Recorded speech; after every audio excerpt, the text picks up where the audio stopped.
Evet arkadaşlar, hepinize merhaba. Bugün sizinle birlikte yerde kaldığım slime'ı tamamlamak istiyorum arkadaşlar. Böyle pafuduk bir tane slime yapmak istiyordum abi. Ve sizinle yarısını videoyu çekmiştim ama silinmiş maalesef. O yüzden kanalımı sizinle birlikte yapmaya devam edeceğim arkadaşlar. Evet, biz tutkalımızdan, suyumuzdan ve tıraş köpüğümüzden koymuştuk.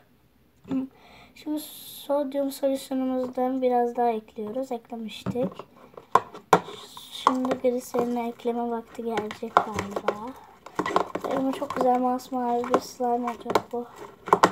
Evet, dediğim gibi gliserin sırası gelmiş. Arkadaşlar az mı geldi? İğrenç. Evet arkadaşlar, hemen karıştırmaya devam ediyorum. Toparlanıyor. Slime oluyor.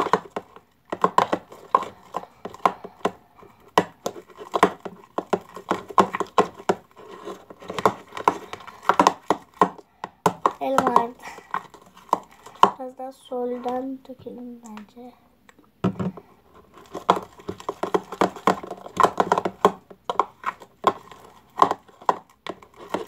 Arkadaşlar ben bunu iyice toparlamam gerekiyor. O yüzden videoyu biraz durduracağım. Ondan sonra geri geleceğim arkadaşlar. Evet arkadaşlar, slime'ımız oldu. Ben birkaç damla daha solüsyonumuzdan döktüm. Bakın toparlandı, slime'ımız olacak herhalde. Biraz daha karıştıralım arkadaşlar. Sonra kıvamına bakarız.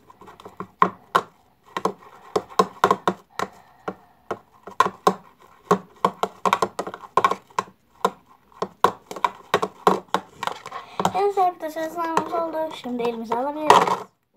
Ele hiç yapışmayan slime yaptık arkadaşlar. Oho. Şöyle göstereyim bakın.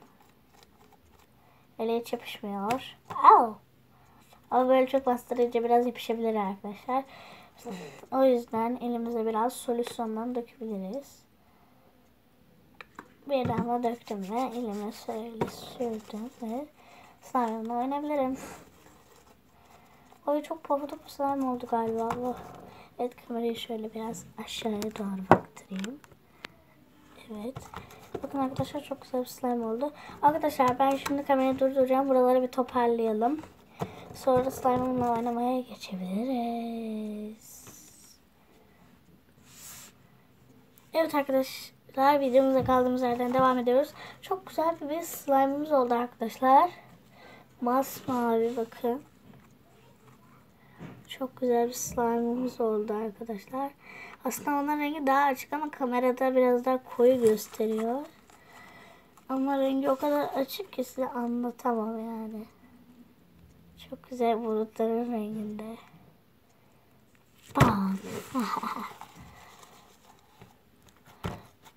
Evet arkadaşlar, şimdi size göstereceğim. Şöyle kamerayı elime alayım. Bakın. Slime'ımız bu şekilde. Çok güzel ama slime'ımız oldu. Elimize hiç yapışmıyor bakın. Elimde hiçbir şey yok. Arkadaşlar siz yaptığınız yani slime'lar elinize yapışıyorsa, yani böyle sadece tutkal dikip ondan sonra boraks suyu falan sadece koyuyorsanız öyle olmaz arkadaşlar. Tıraş köpüğü de eklemeniz gerekiyor arkadaşlar. Evet arkadaşlar, bu bir videonun daha sonuna geldik.